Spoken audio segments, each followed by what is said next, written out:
Friday, the 10th of May. Welcome to the Midday Show. I am Russ Kane. Joining us at 12:30. This is just in the makeup truck for hair makeup. I send it round every week, obviously. It's the least I can do. Will be Chantal Rickards OBE. It's a weird day today. Beautiful day, beautiful sunny day. This is coming out from London in the UK. I know people watching all over the world. I hope you're having a nice weather. It's not raining. The sun is shining. So it makes you feel better. And that's the first thing. I got a lot of stuff I'd like to get off my chest, if I may, if you're up for it. All ready for your comments, by the way. You are the stars of the show, as always. That's what Jeremy Beadle used to say. Bless him. And it's true. You are the stars of the show. I thought I'd change the background today. Dice and slice it a little bit. Make it look a little bit different, you know. First things first. Today is my dad's birthday. May the 10th. He was born in 1919. No, obviously, he's not still around, right? My dad died 24 years ago.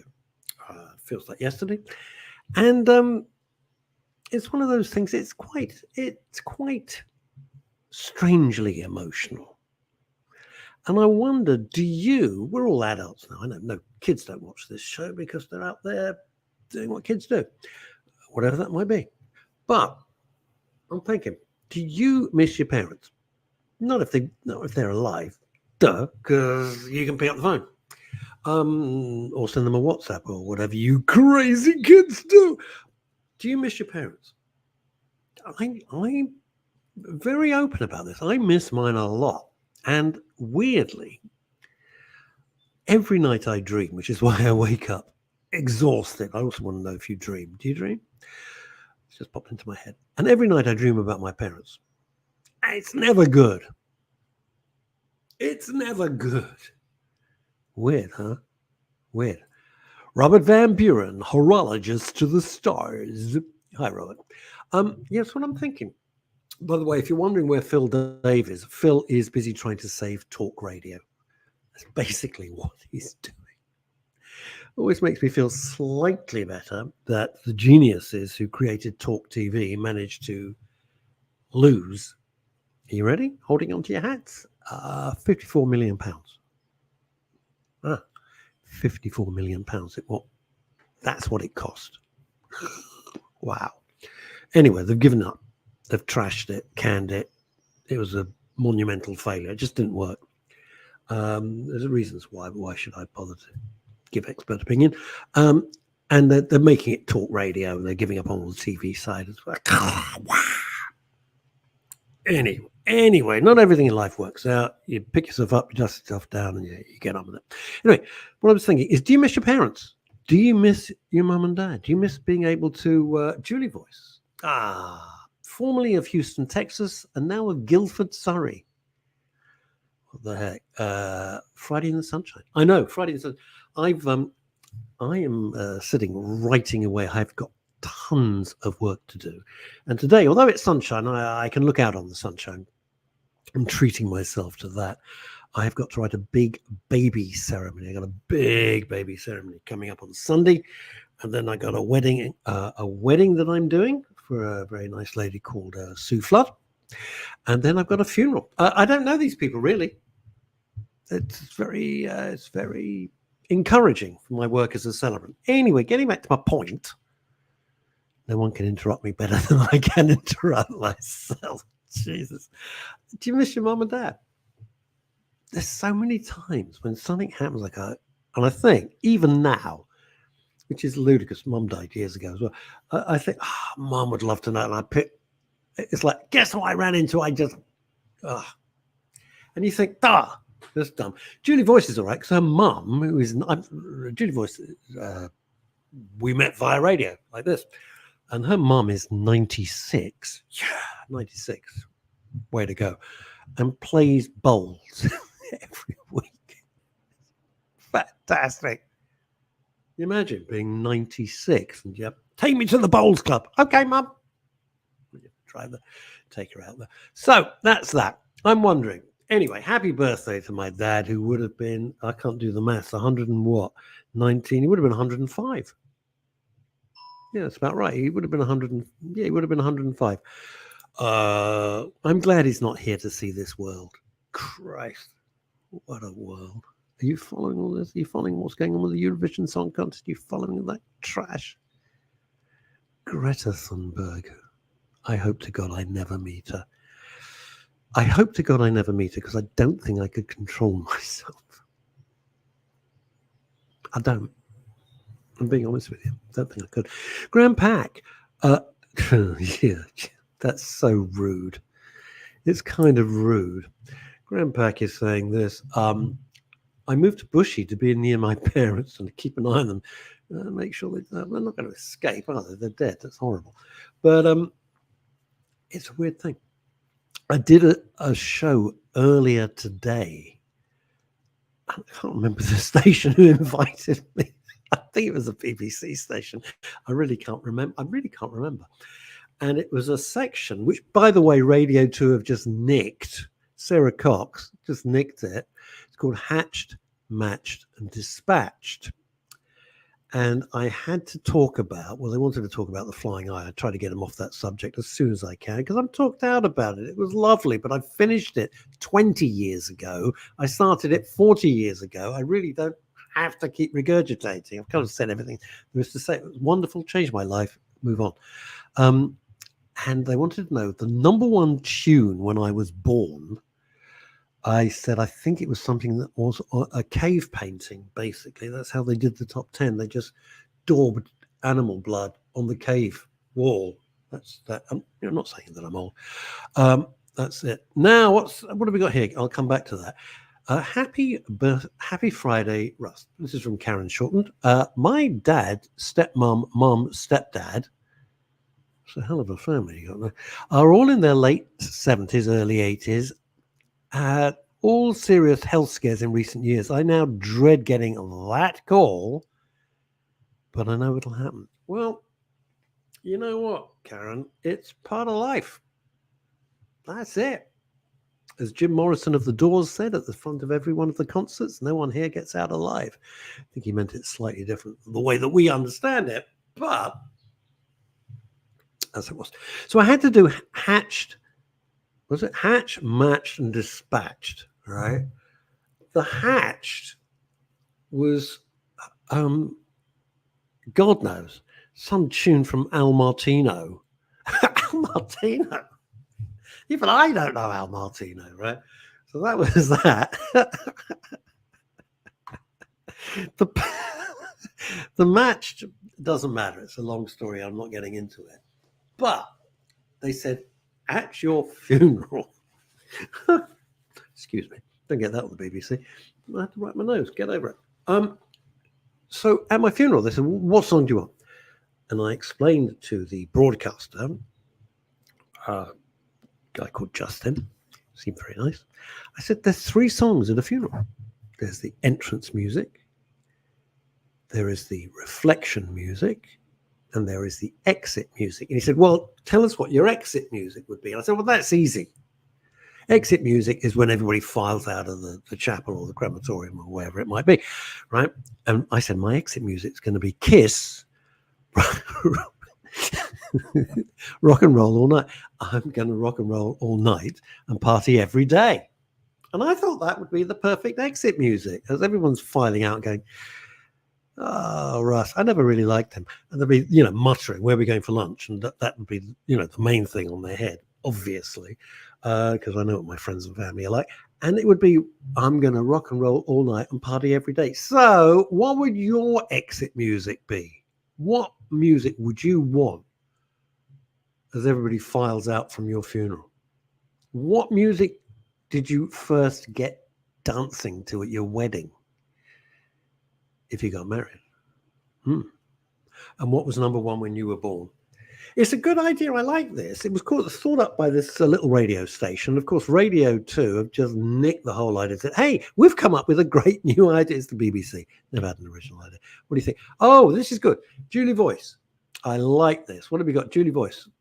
Play along. Mine is Pink. Get this party started. I'm coming up.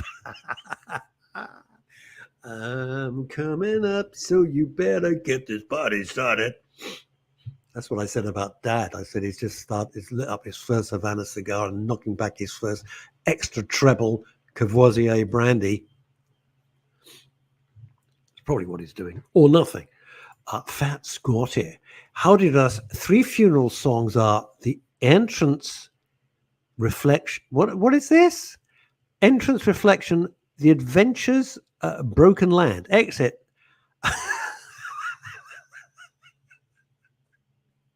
Fat Scotty, alias Scott Lyons. Exit, the Tony Chris's is the way to Amarillo.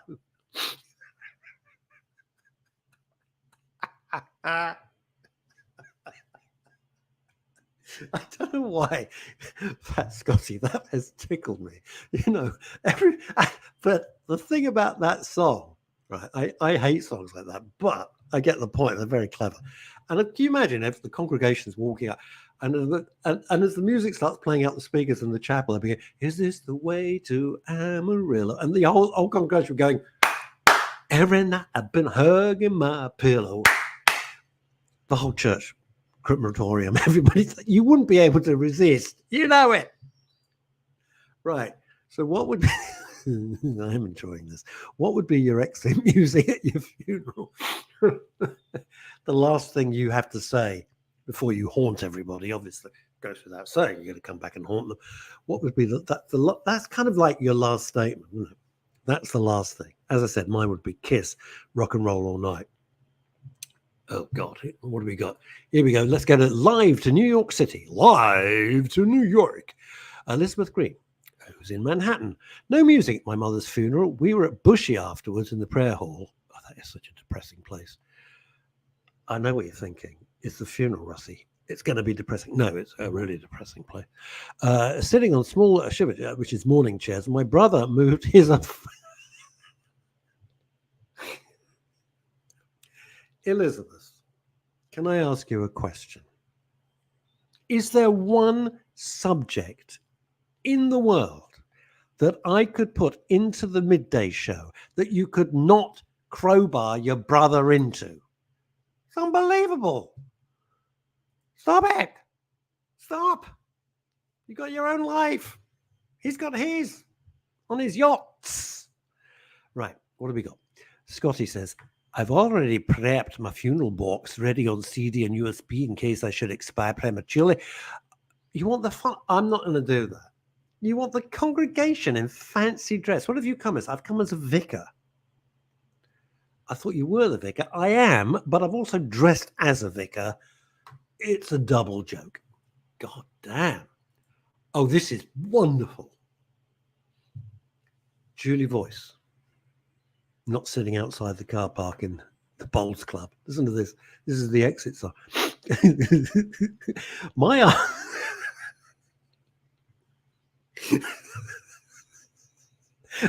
aunt. All right, Rusty, get a grip, boy. My aunt chose My Old Man's a Dustman. Lonnie Donegan, right? My old man's a dustman. He wears a dustman's hat. He wears cool blimey trousers, and he lives in the council flat. I can't remember if I had breakfast or not. Lonnie Donegan, I can remember the lyrics. My aunt chose My Old Man's a Dustman. It was kept secret until the day and cracked us all up. It's brilliant. Absolutely brilliant. I know what my reflection music would be. I know exactly what that would be. My reflection music. Well, two choices for my reflection music. That's when just before or after the eulogies, and you let the congregation have their own thoughts about the deceased. Mine would be.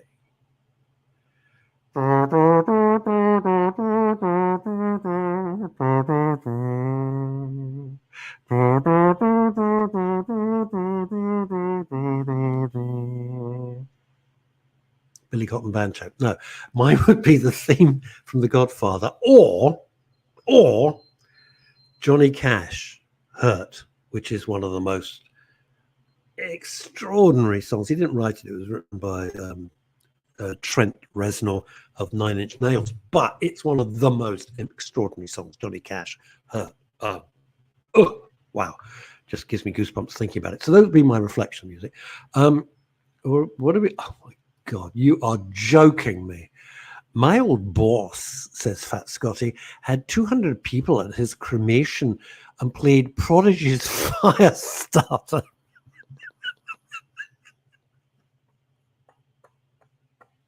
That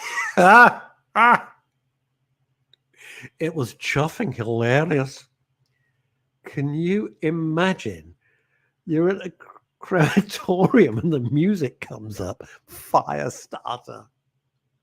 The other one, of course, that is popular in crematoriums is Disco Inferno.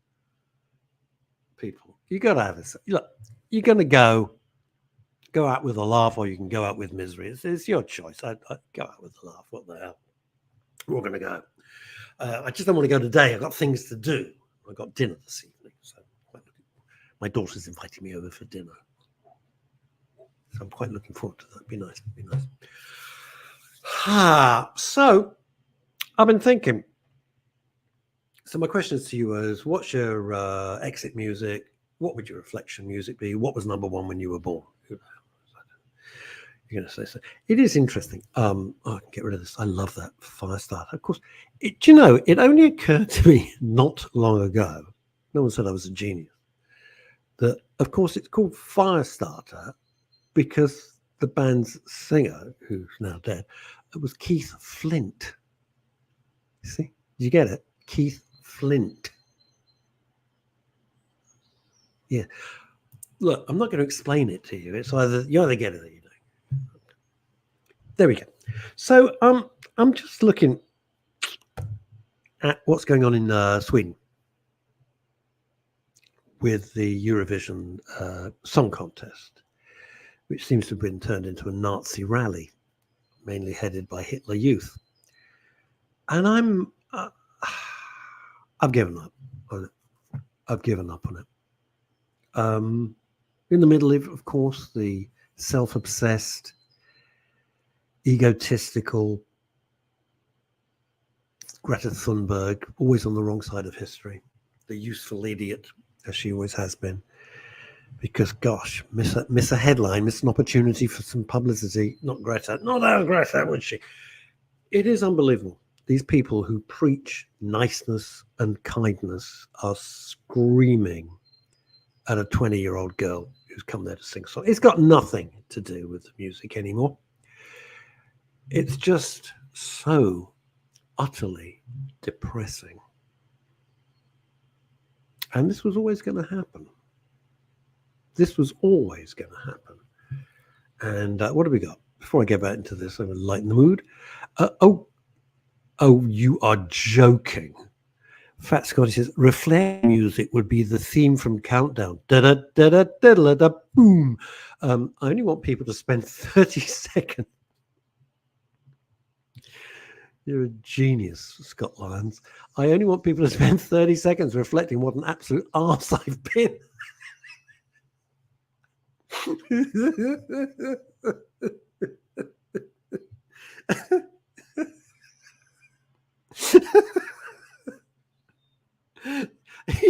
The worst thing is, Scotty, I'd be there as the celebrant and say, and now, as I always do, now it's time for you to reflect on your own memories of Scott Lyons. And then the countdown music would start, and I'd be expected to keep an absolute straight poker face leading the congregation. It wouldn't work very well, would it? It wouldn't work very well.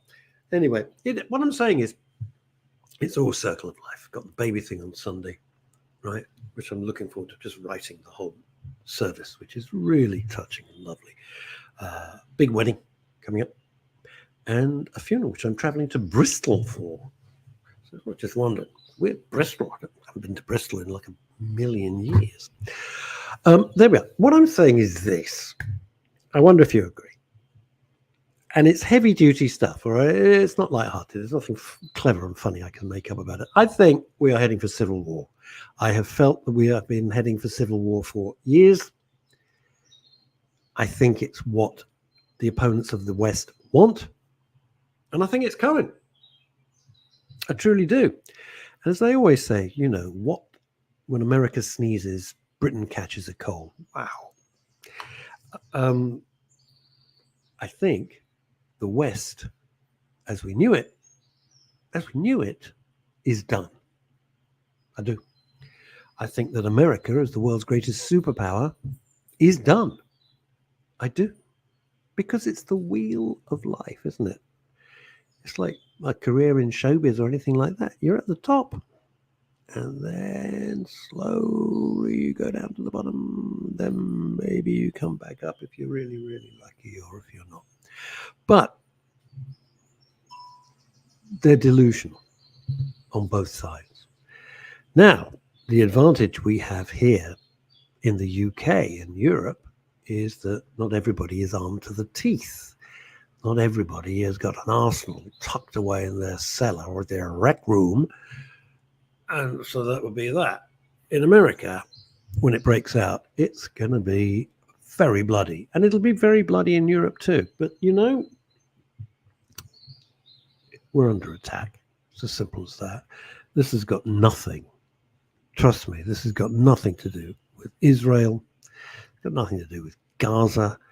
It's got to do with hating the West, hating Western values, hating Western democracy, and wanting to impose a religion and a religious way of life that is very alien to the West. I have no problem whatsoever people following their own religion. That's absolutely fine. It's not my business. It's not your business. But it becomes our business when we are told that is the way it has to be. Now, what I can't get my head around at all, and to me it's chickens for KFC or turkeys voting for Christmas, is this. The gay community, who would be about as welcome in Muslim countries as the plague, all right, just can't see the irony in supporting this. I can't understand it. I can't understand this at all. They would last 5 minutes, 10 minutes before they're thrown off the top of a building and dragged behind a pickup truck or burnt or, you know, drowned or whatever it would be. Do they not ever read the news? Do they have no worldview at all? I find it extraordinary. You know, we have embraced gay pride, gay rights, quite rightly so. Quite rightly so. Why not? Be a bad thing if we didn't. But they don't have the rights over there. So I can't see how these people can be so utterly blind and tone deaf to the fact you're backing the wrong side. You're backing the wrong side. But hey, let them find out. That's what I say. Let them find out. And it's pathetic, isn't it? They go and start a ruckus on the campuses in America. And of course, it follows suit here. And we've given up. The police look to me like they've just given up. I don't understand that either. So my question to you is, I wonder how far away we are from forming militias. Who could believe in 2024 that could even be a thought? How far are we away from ordinary people who just want to mind their own business, have a bit of fun, enjoy themselves, get on with life? How far are we away from people saying, enough is enough now? If the police aren't going to help, we need militias. Now, we haven't had militias since, I don't know what, pre the formation of the police force under Sir Robert Peel. Hence they were called Peelers or Bobbies. Sir Robert Peel, Bobbies, you see how it all came about. It's extraordinary, really. Maybe I'm completely mad. Maybe it'll all just go away and it's a fashion, like stealing VW plates when it was whatever the boy band were. And, you know, the little things from the grill of Volkswagen, everyone's wearing them around their necks. What the hell is that? What is this? That's not true. Dana's not true. What are you talking about? Sorry, that's not true, Graham Pack. In 98, Dana. Oh, Dana International. I was thinking of all kinds of everything. All right. In 1998, Dana International, I don't remember, I don't follow Eurovision, to be honest, won Eurovision for Israel. She's a trans woman. Okay. Can you imagine any Arab countries in the Middle East putting forward a trans woman to be their singer? No, any more than I could imagine me being the #1 driver for Ferrari next season. Not going to be happening. Not going to be happening anytime soon. So I'm wondering, when do ordinary people say, geez, we look to the politicians, waste of time. Nothing. No leadership, no words of encouragement, nothing. We look to the police, two-tier policing. Absolutely two-tier policing. They don't even pretend anymore. And I think eventually people will take matters into their own hands. And that's when it gets beyond ugly.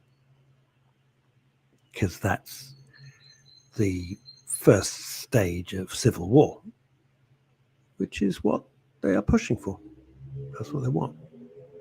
I'm convinced of it. And it's attack on it's liberal Marxism. It's all of those things wrapped in some sort of nonsensical rubbish. And the other thing that fascinates me, over the years, we've been lectures with wagging fingers about cultural appropriation. If you have your hair in a certain way, you can't do that. That's cultural appropriation. You can't use an accent like that. That's cultural appropriation. Oh, you're doing music in a certain style.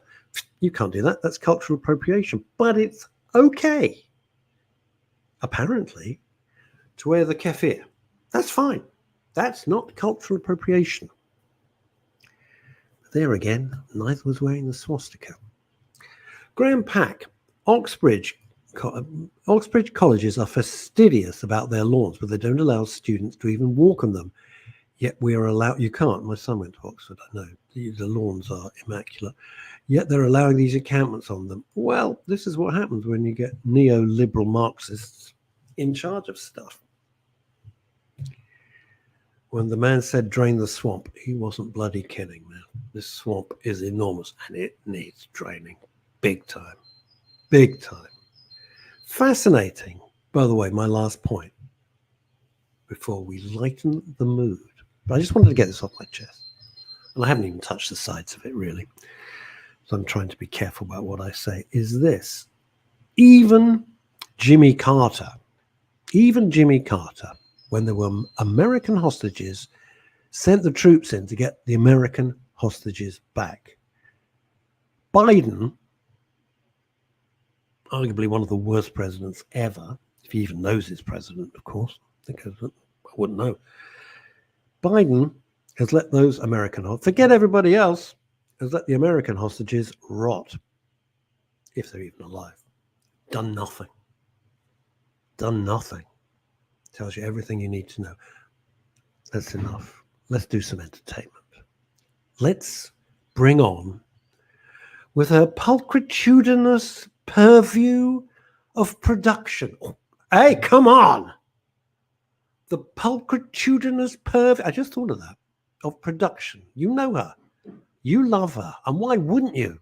Chantal Rickards OBE.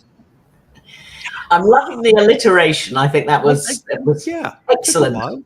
Thank you very much. You're extremely, extremely kind, and that is very, very probably nice. 3 words I wouldn't put in the same sentence, but it's a Friday. Let's just go with the flow.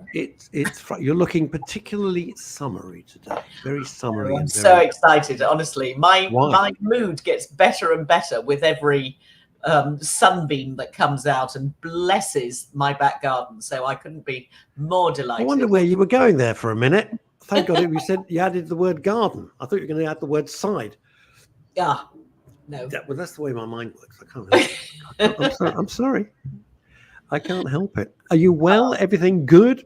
Everything's absolutely tickety-boo. I mean, I've had a very good week so far, and it's Friday now, so it's only going to get better. I've had an interest. I've had you're the Leonard Sachs of the Midday Show. Yeah, Leonard Sachs. Yeah, I've had an interesting week. I was with one of my best buddies, Lloyd, yesterday, and we hadn't seen each other to December because he's been traveling and living in Los Angeles a lot as well. Yeah. And I posted a picture. Well, we put up pictures of yesterday and when we were kids when our big kids were little babies. We reckon there was 45 years difference between the two photos. Yeah, I know.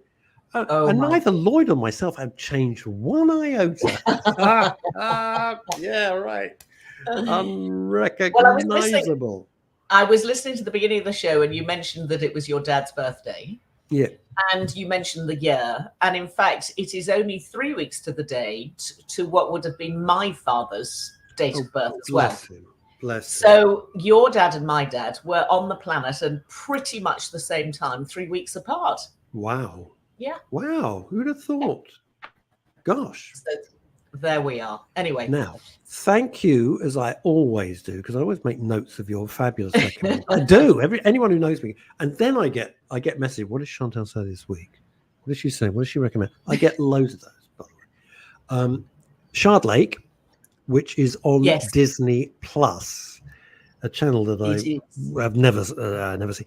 Anyway, what I binge watched all 4 episodes. Did you? Excellent. Oh yes, I did. I so thought you it was took out the £4.99, or you just did the free trial? Someone I know I didn't do the free trial because I'd forget to cancel it, and there's nothing else I want to see on Disney. Okay. I don't want to be sitting there going, "Let it go, let it go." I want to be hey ho. Shard Lake, they spent tons of money on it. They did. It looked marvelous. Acting was terrific. Great story. I remember the story from the book. Wonderful. Just wonderful. Good. Glad you enjoyed it. I thoroughly thank you for bringing it to my attention. If you're wondering what we're talking about, last week Chantal said they'd made finally the television version, 4-parter of Shard Lake, which is set in the time of Henry VIII under the pretty tough rule of Thomas Cromwell. And it was beautifully done. I think the book was called Dissolution, wasn't it? Yes, yeah, it was. Matthew Shard Lake is the character who's the lawyer. Yeah. And so they've given it the name Shard Lake. But I mean, there were about 7 or 8 monster books that C.J. Sansom wrote with the same hero.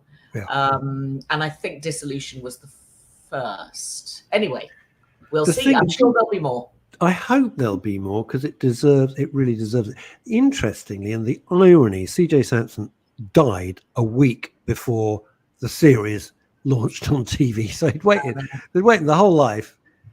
And then 71 years old, which frankly, these days for me is nothing. Beautifully written. The thing about it is, with those books and with that series, you get an absolute feel. It felt authentic. Yeah. Although interestingly, I don't think any of it was filmed in Britain. I think it was filmed in, I don't know, Bucharest or Bavaria or somewhere beginning with a B in Europe. It won't be Belgium. If you look at the castles don't quite look right for sort of British furniture, as it were. They don't, but it looks sensationally good. And you get that feeling of the dirt and the poverty and the sheer non-technical. There's nothing, you got a horse, you got hay, as about as technical as it gets. Yeah. No, I think lots of money has been spent on it. I haven't looked at the production costs, but I will do later. I was thinking, and the question I wanted to ask you as I was walking, I thought I must tuck this away for Friday, is that is a very expensive show to do. Really, you can see the money's all there on the screen. Yeah. Because apart from Sean Bean, there's no actors that that you have to pay a lot to. Where does that come from? How does that work? Just explain briefly how they raise that sort of money for that. Well, Disney will have commissioned it. I don't think it's a Disney original production. It's not. No. It's not. No. I think it came in from a third-party producer, and I'm not sure who that was. So they will have pitched the idea in probably several years ago, because actually, as I said, the idea has been going round and round and round in circles for years. I mean, I think it had been pitched to British broadcasters, because I've got a bit of an inside track on. I think it was pitched to one of the most well-known broadcasters in the UK, but clearly it got turned down, or maybe they were outbid. I don't know, and was then picked up by Disney, and I think it's a good one for Disney. They're trying to do lots of different things, Disney. You know, it's not in your mind. You think, oh, I know what the Disney Plus is all about, and I'm going to get this type of program. Well, in actual fact, it's challenging us in terms of the different types of programs that it's bringing to the screen. It's not what I was expecting. And when I was looking through their titles, this came from Star. I don't know what Star is. STAR. Channel in the US. Okay, so this was made by whatever Star is, and they obviously flogged it to Disney. But the program choices, I was delighted and surprised. You're quite right, as you always are.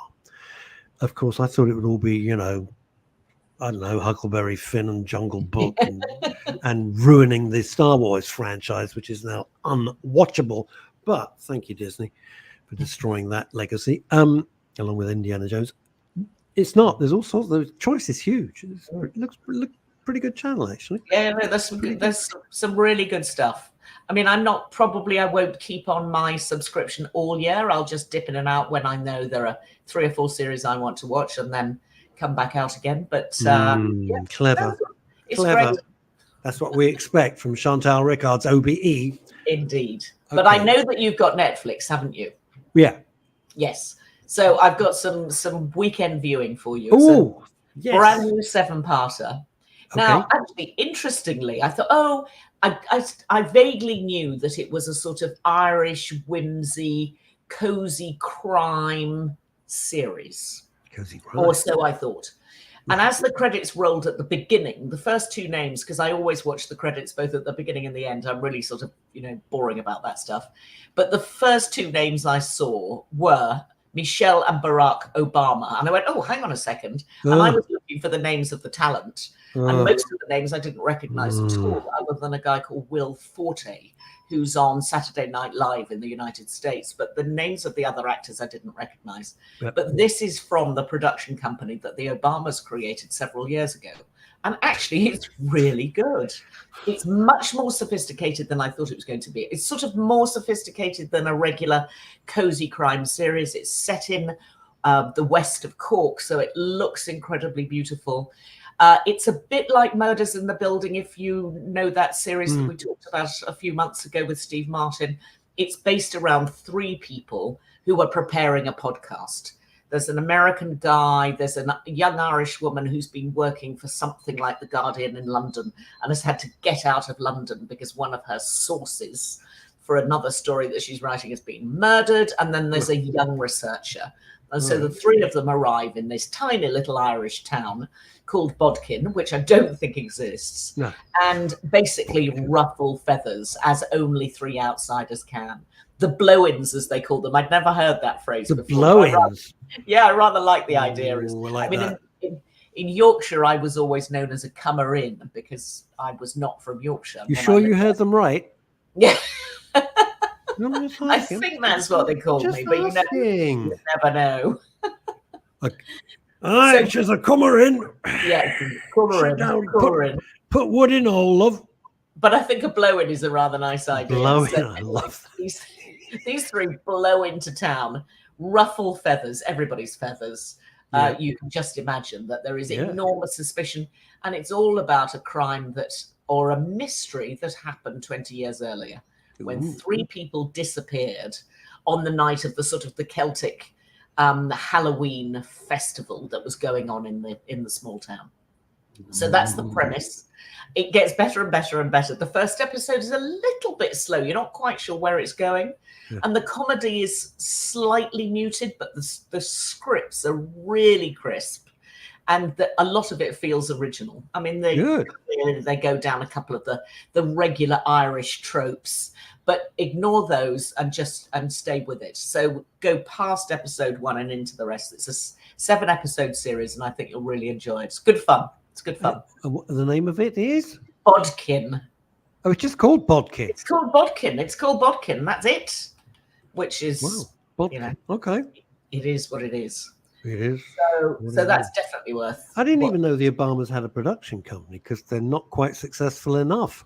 But it is interesting that you think, oh, well, what do I do next with my career? I've been the president of the United States. I know I'll go into showbiz. Chantal, with the greatest of respect, he's still the president. You know it, and I know it. He is still the president. If you think Biden's the president, jeez, that is not realpolitik. No, okay. I don't think he's even got time to be pulling Biden's strings. He's, he's now a television producer. He has a bit of a come down. He has the time. He has plenty of time. Okay, Bodkin, I like that on Netflix. Can I push again? Ghost Wars on Netflix. I thought it was great. 13, but I whizzed through 13, unlike me, you know what I'm like, 13 episodes of Ghost Wars. Vincent D'Onofrio. Yeah. Wow. Yeah. I never watch anything as long as that because I just can't be bothered. Not for the faint-hearted. Okay. Not for you. Seriously, it's everything you hate. Even one of the scenes, I thought, holy God. I was like thinking, I don't need any supper for the next week. Oh, no. It was, I really pushed it. But it's nonsense, of course, but it's brilliantly done nonsense. It looks great. Well, there are lots of things that you'll like at the moment on telly, which are either sci-fi or supernatural. There seems to be an absolute plethora of them on all the different channels. So there's loads of stuff for you to watch. Yes. The Dead Boys Detective Agency. Making it up. Yep. Episode 1 was great. Episode 2, I'll be honest with you, I thought, oh, geez. And I gave up. On episode 2, it started to get really dull. Episode 1 was a cracker. Dead Boys Detective Agency. I thought, what a fresh, it was interesting. Acting wasn't brilliant, but I really loved the premise and the way, it looked fantastic. Remind me which channel that's on. I can't remember. Netflix. That's Netflix. Oh, that's Netflix. Yeah. Okay, good. Well, I got Netflix, so the kids would have Netflix, right? Yeah. Or like wherever they are. And every time I say, do you watch that? We don't watch TV. I'm thinking, well, I got Netflix for? I got it for you. That came along with, and you will appreciate this as a mom. Don't worry, Dad. We are contributing because you're getting it for us. Yes. Did I ever see a penny? Not one. No.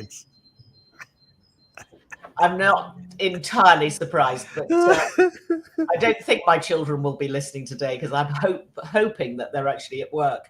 But I know where you're coming from. I feel your pain, Russ. It's interesting in life, and you will, as a parent, I know all the parents watching all over the world will get to this. Is slightly off piece, but bear with me. You remember when the kids would go to kindergarten, your boys would go to kindergarten, and they'd come back with some absolute load of crap painting, but you thought it was marvelous. And it went up on the fridge in pride of place. Of course, that's where it would go, right? And you go, look at that. It was absolute garbage. But, you know, your kid had done it and you were very proud. And today, one of the twins sends me a huge article. Just showing you what I've been up to. From Autocar. From Autocar, the brand new release of Autocar for the brand spanking new revised Land Rover. And I watch life go from these silly little drawings on a fridge with a magnet to, oh my God, he did this. And there's the brand new Land Rover. How lovely. Yeah, and it's like, I really am getting old. But it's nice to pass the torch on. Yeah. That's what I think. Pass the torch on. I've still Lovely. got 2 pictures in my kitchen, which in fact, one of them you can see behind me. Oh, yeah.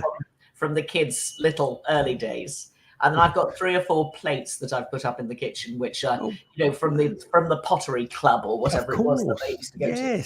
But that's it. I'm afraid all the pictures with pasta shapes on have gone. They went a long time ago.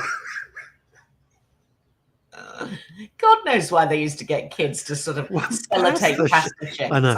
I'd forgotten that. Look what I got. Oh, that's lovely. What is it? I don't know what the hell it is. Oh, what am I looking at? Pasta shapes. Right. Back to TV and movies. So, everybody this week has been talking about Inside Number 9. I am really late to the party. I don't know what it is. And I'm never late to a party. No, you're there. It's 2 days before the doors open. But seemingly when it comes to the BBC production of Inside Number 9, I am 10 years too late, which is utterly ridiculous. And I should know better. So I don't know if you know it at all, do you, Russ? No, I don't even know what it is. Okay. Not a clue. It's an anthology series. It's made, created and acted in by Steve Pemberton and Reece Shearsmith.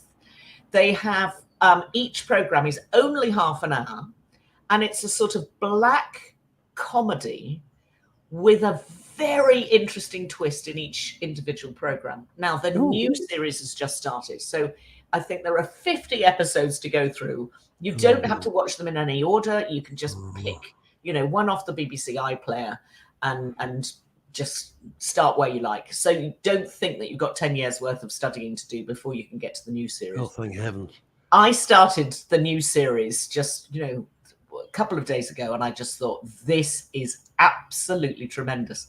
What they do very cleverly, they always have some really well-known people in who are the sort of guest stars in each individual half hour. So this one particularly had Matthew Kelly in it, who is barely unrecognizable, and Siobhan Finneran, who you will remember from, what am I thinking? The TV series with Sarah Lancashire. Happy Valley. So she played Sarah Lancashire's sister in that. She's a brilliant actress. I absolutely love what she does. Anyway, absolutely brilliant. And they are all stuck on a train together. And I won't tell you anything other than the lights crackle and go out, and they're sort of going through, what looks like a tunnel, and suddenly the lights go out, and then it looks as though somebody's wallet has disappeared, and it goes from there. It has the most astonishing ending, which you literally couldn't dream up unless you were writers of this caliber. And it comes as such a shock and such a surprise, but it's incredibly clever. So there's real comedy in it, but there's a really dark element to it, which I think you'll actually like. So I'm really surprised that I somehow had never cottoned onto this. Never heard of it. No, never heard of it. I'm going to go out on a limb here, Chantal Rickards OBE. I think the big surprise is somebody says, I found your wallet. Would you like it back? No, I'm telling you. Because in modern day Britain, that's not it. That's not going to happen. No, I'm just kidding. That is definitely not going to happen. So there you go. Okay. Steve Pemberton is the most versatile fellow, isn't he? Yeah. He does like broad comedy, subtle comedy, really creepy horror.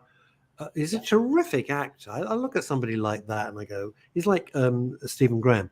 They just get completely consumed by the role. There's nothing left. Like when you watch Al Pacino, you go, well, it's kind of Al Pacino. I love it, but it's Al Pacino. Same with De Niro. You think, well, it's Robert De Niro, but I'm loving it.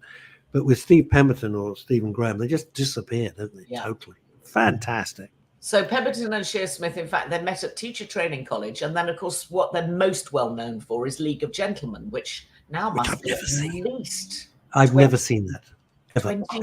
20 years old. I know it's pretty old, and I never saw one episode. It's amazing how things can completely just absolutely. Anyway, it's definitely worth watching, and you will like it because there's a slightly sinister element to it, which absolutely sort of makes you sit up with a jolt. Anyway, so I think you'll enjoy it. Oh, right. Thank you. BBC. That's my cup. That is my cup of tea. Got to tell you that straight away. And it's half an hour. And it's half an hour. Perfect. It's absolutely perfect. Just for, before bedtime or something. Yeah. Well, yeah. So I'm trying to wean myself off that with no success whatsoever. Okay. None whatsoever. Don't ask for my advice because I don't sleep either. So. Jeez. And with a certain little mini Chanel that's up 2-3 times a night. Right. Does she lie on your bed? No. Oh God, no. Okay, just checking. No. That has no. She has baskets in every freaking room. She has more places to sit wherever she goes than I do. Okay. She's currently 3 feet away from me having a snooze, which she's been snoozing all day. There we go. Because she had a big breath. Oh, I went to the vet this week. Yes. Right? I sat there for my 11:15 appointment. Right? 40 minutes later, they came up. We've got an emergency. We can't see you. All right. Can you come tomorrow? I said, no, I've got to have her seen today. Can you come back at 6:15? I came back at 6:15. Yeah. Very excellent vet. Excellent vet. I'm not being rude about that. Excellent. Right? And I get, if it was a people emergency, I couldn't care. If it's a doggy emergency, I do care. Doggy emergency, the lives have got to be, because it's a dog and much fair enough. Right, fair enough. Right. I go back. She gives Ebony an injection and 2 pills, right? 163 quid. Oh my word. Little vet on the high street. 2 pills, 1 injection, 163 quid. Explain. Well, is she better? That's what we want to know. Well, here's the miracle. In all seriousness, well, she's got severe arthritis and will never walk properly again. But she and I potter about. Yes, the answer is it's miraculous. Right. Absolutely miraculous. In that case, don't agonize over the 163. No, I don't. You know what I'm like. If it's me, I won't spend it. If it's Ebony, I'm going to spend the money because it's Ebony. What can you do? She's 15. I wanted to have however long she's got. I want her to be as comfortable and as happy as possible. That's my view. That's my view of life. Important. Fair enough. What else? What else? Oh, something a bit brain stretching, because I try and give you a few brain stretches if I possibly can. You and I were in London in the 1980s.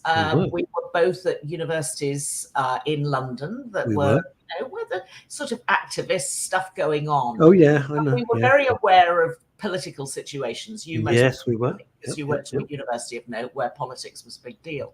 Well, as it's in the title, LSE, London School of Politics, London School of Economics and Political Science. Correct. They left out in brackets and barricading the entrance, closed brackets. That was my university days. But anyway, there we are. I didn't barricade. I thought it was nonsense. Well, the background to all of that is actually there was an awful lot going on in Russia, and we got very, very, very close to a global war without even really quite realizing it. Although there was quite a sort of lot of agitation going on in London at the time. But what we didn't know was about the spy system in London. Ooh. And the spy system in London, the backdrop to all of this, political shenanigans at the front was the deadly serious stuff that was going on behind the scenes. The KGB, MI5 and CIA. And this is a 3-part, 3 or 2 parts documentary on the BBC, 3-part documentary on the BBC, which is phenomenal in terms of the access it's got to Oleg Gordievsky, who was a double agent.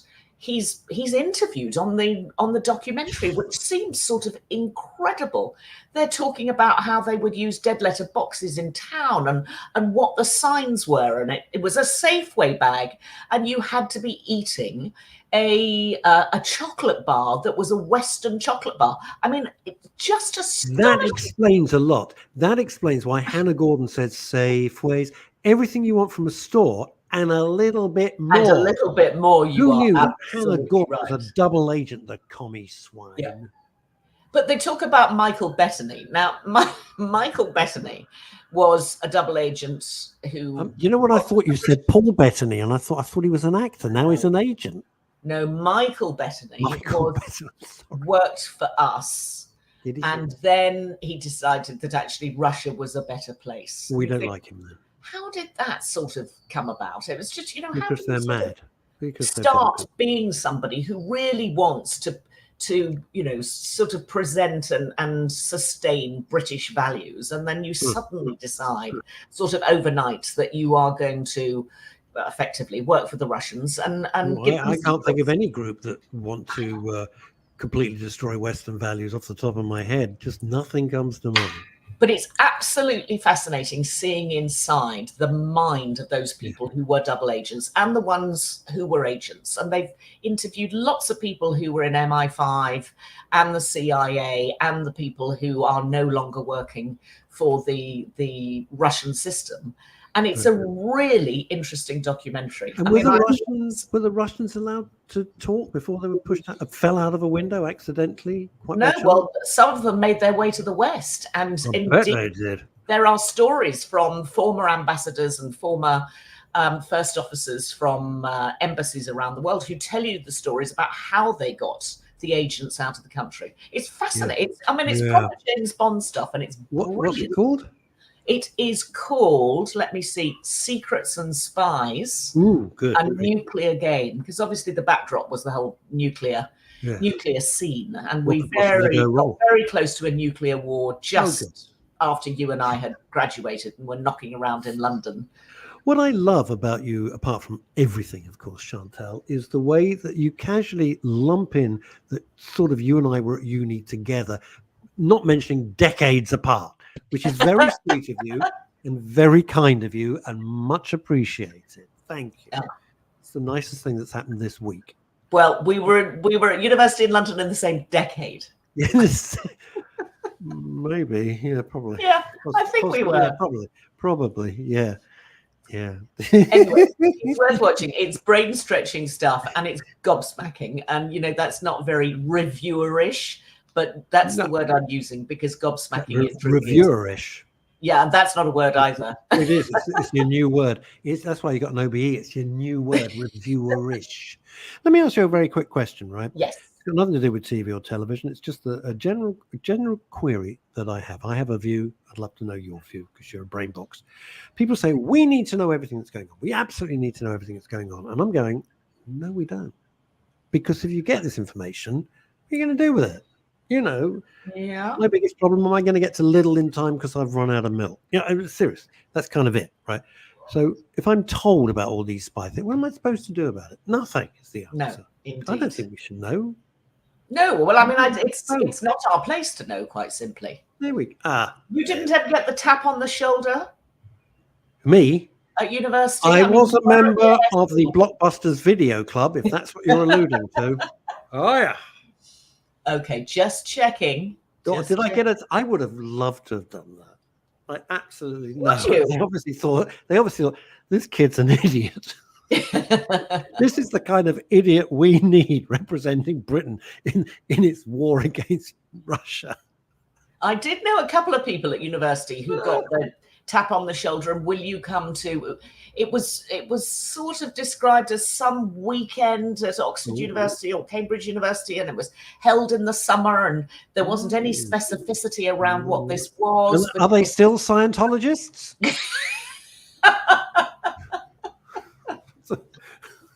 I have to say, the Scientologists were always tapping me up in Tottenham Court Road because that was where the centre of Scientology was. Correct. Yeah. That's correct. I got quite a few friends who are Scientologists, and I've known these guys for years. Yeah. And they've never mentioned, joking aside, really? Because everyone thinks the moment you meet them, hello, my name is Fred. By the way, known them for decades, never even mentioned it to me. Really? Never mentioned it to me at all. That's fascinating. Yeah. Okay. That's weird. Good for them. What the hell makes them happy? These guys are just some of the nicest people you'll ever meet in your life. So it's not all madness, Yeah. Anyway, right. Anything else quick that you saw? Well, I'll mention in passing the Kevin Spacey documentary. The only reason I'm mentioning Channel 4, right? Yeah, I know one of the guys in it who's a young British, or he was then a young British man who was working at the Old Vic. And I knew him from Los Angeles, where he was running a film festival, and a very, very nice young man. And I knew his story because he had shared it with me. And he talks about seeing Kevin Spacey at one of my events in Los Angeles. So when I was watching it, I suddenly saw my own event popping up on television. That's right. And now God, I'm thinking, of course it was your event. It was. I've got to say that I watched the first episode. I haven't watched the rest yet.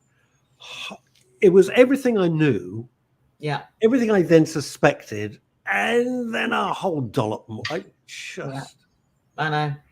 Man. Anyway, it's, you know, it's not great watching. It's not, you know, when I tell you about these things, some of them are not very edifying. It's sort of extraordinary that it was, you know, something that was going on in plain sight. Completely. But there we are. It is what it is. But I just thought I'd mention it purely because I knew Danny well when I was out in Hollywood, and I'm still in touch with him. And these things, you're quite right. You put your finger on the pulse as you always do. These things are like, I'm watching it. This is revolting, but I kind of need to watch it because it puts the truth back on what we always. I mean, you know, you were told so many stories. It's hardly on the stretch of the imagination to know that I was told so many stories. You think, and by the way, Kevin is still to be found at the Groucho Club, having a marvelous time. Yes. Having a fabulous time. Right. Me Too runs both ways, folks. Yeah. It's not just women.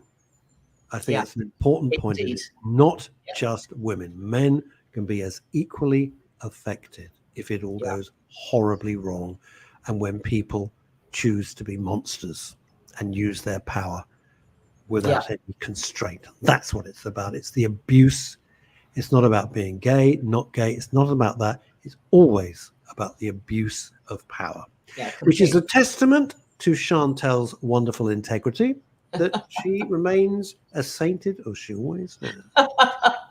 I don't think is it for another absolutely packed week. We've got another packed week next week. Chantal, thank you so much. Great pleasure. Always a pleasure. And if we haven't gone to hell in a handcart, we will see you next Friday. Thank you.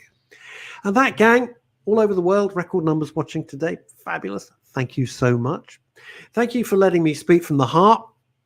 You'll agree with some of it. You'll violently disagree with some of it. That's fine. We're over 21. We can have a conversation and just say, I don't agree. Don't have to punch each other in the face. I wish you a peaceful weekend. I wish you a happy weekend. If it's sunny where you are, make the most of it. God knows what's around the corner. I'll be back on Monday with Neil Longy Long and our guests. Until then, try and stay out of trouble. Bye, everybody.